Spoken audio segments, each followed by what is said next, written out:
নমস্কার, নির্মল অ্যাস্ট্রো থেকে আপনাদের সকলকে জানাচ্ছি স্বাগত। আজকে আমি আলোচনা করব 1433 অর্থাৎ বাংলার বছর কুম্ভ রাশির কেমন যাবে। তার আগে আপনাদের একটু বলে রাখি যে আমরা বাঙালি, আমাদের বাংলা বছর শুরু হয় যে বছর থেকে, সেই বছরে কিন্তু আমরা শুভ কাজকর্মগুলো করে থাকি।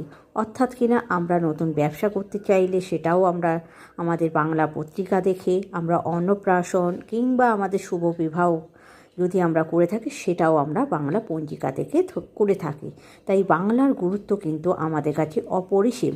তাই ইংরেজির সাথে সাথে আমাদের জানা দরকার এই বাংলা বছর অর্থাৎ নতুন বছরটি আমাদের কেমন যাবে।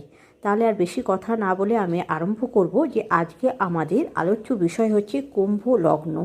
এবং কুম্ভ লগ্নে যারা জন্মেছেন তাদের তো একটা নক্ষত্র রয়েছে, সেই নক্ষত্রে যাদের যাদের জন্ম, এই কুম্ভ রাশির মধ্যে যে 3টি নক্ষত্র রয়েছে সেই 3টি নক্ষত্র নিয়েও আমি আলোচনা করব।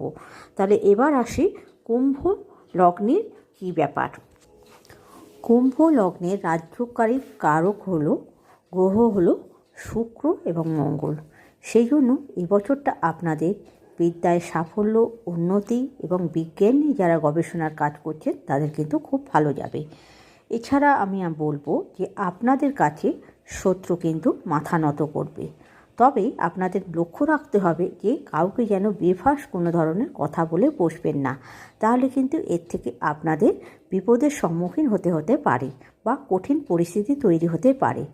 আপনাদের শুভ কর্মে বা উন্নতিতে লক্ষ্য করা যাচ্ছে কিছুটা হলেও বাধা। আপনাদের চাকরির ক্ষেত্রে শুভ পরিবর্তন লক্ষ্য আছে, তবে কিন্তু আপনারা ভেবে চিন্তে আপনারা পরিবর্তন করবে।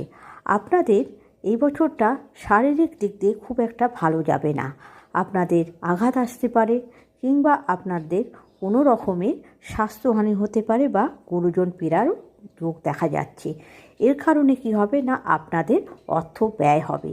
এই জন্য আপনারা অর্থ ভাগ্যটা খুব যে ভালো বলবো তা বলবো না, আপনার অর্থ আসবে কিন্তু সেটা বেরিয়ে যাওয়ার সম্ভাবনা রয়েছে। আপনারা ঋণ করবেন না, ব্যবসাতে অতিরিক্ত টাকা লাগাবেন না, পারলে আপনারা লাগাবেন না এবছরে, কারণ না ব্লক হয়ে যেতে পারে। যারা আপনারা গাড়ি, লোহা নিয়ে ব্যবসা করছেন কিংবা গৃহ জমি সংক্রান্ত ব্যবসা করছেন তাদের কিন্তু ব্যবসা ভালো হবে। আয়ের হলেও ব্যয়ের মাত্রা কিন্তু বেশি থাকবে। সঞ্চয়টা আপনাদের যেরকমভাবে আপনারা বেশি করে থাকেন সেইভাবে অতটা করতে পারবেন না, সঞ্চয় কিন্তু একটু কম হবে এবছরটায়। চেষ্টা করবেন এবছরে একটু বুঝিয়ে শুনে চলার। আপনাদের কিন্তু প্রচুর অর্থাগম কিন্তু হবে, কিন্তু ব্যয় যদি ঠিক না রাখেন তাহলে কিন্তু এই অর্থ আসার মধ্যে আপনাদের সমঞ্জতা লক্ষ্য করা যাবে না। আপনাদের বিদ্যার ক্ষেত্রে শুভ আছে, সন্তানদের নিয়ে চিন্তা করার কিছু নেই, তাদের সমস্ত কিছুই ভালো রয়েছে। তবে স্বামী স্ত্রীর মধ্যে কারোর শারীরিক অসুবিধা হতে পারে এবং সেটা চিন্তার কারণও হতে পারে। এবার আমি আসব কি না, কুম্ভ রাশিতে যে 3টি নক্ষত্র আছে সেই 3টি নক্ষত্রে জাতক জাতিকাদের কীরকম যাবে এবং তার উপরে তাদের এবছরটা কি ফল দিতে চলছে সমস্ত বিষয় নিয়ে আলোচনা করব। কুম্ভ রাশিতে যে প্রথম নক্ষত্রটি আসে সেটি হচ্ছে ধনিষ্ঠা নক্ষত্র। এই নক্ষত্র মকর রাশিতেও আছে অর্ধেকটা এবং কুম্ভ রাশিতে। এই রাশির অধিপতি শনি, নক্ষত্র অধিপতি কি মঙ্গল, দেবতা কি না অষ্টবসু। আর এই নক্ষত্রে যারা জন্মগ্রহণ করেছে তারা কিন্তু রাক্ষসগণের অধিকারী। এই ধনিষ্ঠা নক্ষত্রে যারা জন্মগ্রহণ করেছে তাদের এই বছরটা খুব একটা ভালো যাবে আমি কিন্তু বলতে পারছি না। তারা নানা রকমের রোগ ব্যাধিতে ভুগতে পারে, শরীরে আঘাত আসতে পারে এবং আপনাদের এর কারণে কোনো অর্থনাশ হতে পারে এবং অর্থের অপচয় হতে পারে। সেই জন্য আপনারা কাউকে অর্থ ধার দেবেন না। পুরনো সঞ্চয় কিন্তু আপনাদের কমতে আরম্ভ করতে পারে বা সেখানে আপনাদের হাত পড়তে পারে, কারণ আপনাদের নানা রকমভাবে বিপর্যয়ের সম্মুখীন হতে হবে। আপনারা যারা পরীক্ষার্থী আছে অর্থাৎ ধনিষ্ঠা নক্ষত্রে যারা জন্মেছেন, যে সমস্ত জাতক জাতিকা আছে তারা যদি পরীক্ষার্থী হন তাদের কিন্তু ফল ঠিক আশানুরূপ হবে না। সন্তানের পড়াশোনা একই রকম থাকবে, তার মধ্যে কোনো ভিন্ন রূপ দেখা যাবে না। তাদের শরীর স্বাস্থ্যের দিকে কিন্তু অতি অবশ্যই আপনারা নজর দেবেন। আপনাদের স্ত্রীর সঙ্গে মতানৈক্য হতে পারে, যার জন্য আপনার দাম্পত্য জীবনে প্রভাব ফেলতে পারে। আপনাদের আধ্যাত্মিক ক্ষেত্রটা কিন্তু খুব ভালো, তবে আপনারা বন্ধুদের দ্বারায় আপনারা সহযোগিতা কিংবা উপকৃত হতে পারেন, অর্থাৎ কোনো বন্ধু আপনাদের সাহায্য করতে পারে।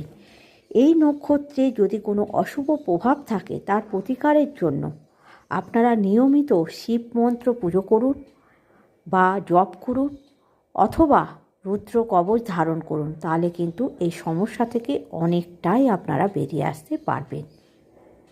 এবার আসি শতবিশা নক্ষত্র, অর্থাৎ কুম্ভ রাশিতে যে দ্বিতীয় নক্ষত্রটি অবস্থান করছেন সেই নক্ষত্রটি কি না শতবিশা নক্ষত্র। এই রাশির অধিপতি গ্রহ হলো শনি, নক্ষত্র অধিপতি হচ্ছে রাহু, দেবতাকে না বরুণ, আর আপনাদের প্রতীক চিহ্ন কি না বৃত্ত। এতে জন্মগ্রহণ করলে, এই নক্ষত্রে জন্মগ্রহণ করলে তারা কী গণ হচ্ছে না রাক্ষসগণ। এই বছরটি আপনাদের ভালো মন্দ মিশিয়েই চলবে। স্বাস্থ্য নিয়ে কিছুটা সমস্যা থাকবে, বিশেষ করে আপনাদের হাড়ের সমস্যায় ভুগতে পারেন। অর্থ উপার্জন জাতককে আপনাদেরকে মানসিক তৃপ্তি না দিলেও মোটামুটি আপনাদের আয় হবে, অর্থাৎ কিনা আপনাদের পুরনো সঞ্চয়ে হাত পড়বে না। পরীক্ষার্থীদের পরীক্ষা ফলাফল ভালো হবে। অতিরিক্ত আনন্দ ফুর্তি করতে গিয়ে আপনারা কিন্তু আপনাদের সঞ্চয়কে অপচয় করবেন না। সন্তানের পড়াশোনায় কিছুটা বাধাবিঘ্ন হতে পারে, তবে তাদের শারীরিক স্বাস্থ্য কিন্তু ভালো যাবে। যারা কর্মরত রয়েছেন বা কর্মক্ষেত্রে যারা রয়েছেন তারা যদি পরিবর্তন চান তাহলে কিন্তু এই সময় তারা পরিবর্তন করতে পারেন। যারা পেশাদার রয়েছে তাদের পক্ষেও কিন্তু বছরটি শুভ যাবে। আপনাদের স্ত্রীর স্বাস্থ্য নিয়ে কিন্তু উদ্বেগের একটা চিন্তা থাকবে। পিতামাতার শরীর মোটামুটি ভালো মন্দ মিশিয়ে চলবে। বন্ধুদের ক্ষেত্রে কিন্তু ক্ষয়ক্ষতির সম্ভাবনা আছে। আমি যেটা বললাম যে ধনিষ্ঠা নক্ষত্রে কিন্তু বন্ধু থেকে সহযোগিতা পাবে, কিন্তু শতভিষা নক্ষত্র এর উল্টো, এর কিন্তু বন্ধুর থেকে সাবধান থাকতে হবে। ভাই বোনেদের সঙ্গে সম্পর্ক কিন্তু ওঠাপড়া লেগেই থাকবে। এই নক্ষত্রে অশুভ প্রভাবের প্রতিকারের জন্য আপনারা দক্ষিণাকালী বা শিব মন্ত্র জপ করতে পারেন, আর এছাড়া আপনারা দক্ষিণাকালী কবচ ধারণ করতে পারেন, তাহলে অনেকটাই উপকৃত হবেন। এবার আসি কুম্ভ রাশিতে তৃতীয় নক্ষত্র, অর্থাৎ কিনা পূর্ব ভাদ্রপদ নক্ষত্র। এই নক্ষত্রটি কোথায় রয়েছে না কুম্ভ রাশিতে কিছুটা, মীন রাশিতে কিছুটা।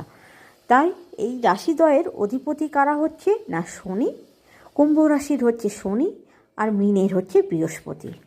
নক্ষত্র অধিপতিকে না বৃহস্পতি, দেবতা কি না অজপথ।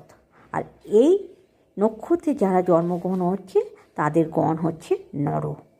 এই নক্ষত্রের পক্ষে এই যে বছরটি চলবে তাদের কিন্তু শরীর নিয়ে খুবই দুশ্চিন্তা থাকবে, বিশেষ করে লিভার এবং ফ্যাট জাতীয় এবং আপনাদের বাতের যারা সমস্যায় ভুগছেন তাদের কিন্তু সমস্যা বাড়তে পারে। আর্থিক উপার্জনের ক্ষেত্রে কিন্তু আয়ের থেকে বেশি ব্যয় লক্ষ্য করা যাচ্ছে। পরীক্ষার্থীদের পড়াশোনার ক্ষেত্রে অমনোযোগী তা লক্ষ্য করা যাচ্ছে এবং যার ফলে পরীক্ষার ফলাফলের মধ্যে কিন্তু অনেকটা তারতম্য করতে পারে। সন্তানদের ক্ষেত্রেও পরীক্ষার ফল খুব একটা আশানুরূপ লক্ষ্য করা যাচ্ছে না। পিতা মাতা এবং স্ত্রী এদের কিন্তু স্বাস্থ্য নিয়ে আপনাকে মাঝে মধ্যেই চিন্তা ফেলতে পারে, যার ফলে আপনাদের কিন্তু অনেকটাই অর্থহ্রাস হতে পারে। বন্ধুদের সঙ্গে আপনার বন্ধুত্ব ভাব জেগে উঠলেও আপনাদের একটু সতর্ক থাকতে হবে।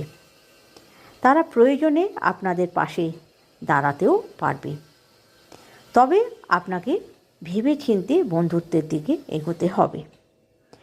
শত্রু যারা রয়েছে আপনার এই নক্ষত্রের জাতক জাতিকাদের কিন্তু শত্রুরা কোনো রকমভাবেই ক্ষয়ক্ষতি করতে পারবে না এই বছরটায়। এবার আসি, এই নক্ষত্রে যদি অশুভ প্রভাব আপনাদের মধ্যে লক্ষ্য করেন তাহলে তার প্রতিকারের জন্য আপনারা কী করবেন না, নিয়মিত শুদ্ধ মনে শিব মন্ত্র জপ করবেন এবং প্রয়োজনে আপনারা দক্ষিণাকালী কবচ ধারণ করবেন। এর থেকে আপনারা কী হবে, অনেকটাই মুক্ত হতে পারবেন এবং আপনাদের জীবনকে সহজ করতে পারবেন। এই গেল আমার কুম্ভ লগ্নের ফলাফল এবং কুম্ভ রাশিতে যে 3টি নক্ষত্র আছে তাদের এই বাংলার 1433 বছরটি কেমন যাবে সেই নিয়ে আলোচনা করলাম। এবার এই ভিডিওটি যদি আপনাদের ভালো লেগে থাকে তাহলে একটি লাইক করবেন, আর যদি আপনাদের কিছু বলার থাকে তাহলে কমেন্ট করে আমাকে তার মতামত জানাতে পারেন। নমস্কার।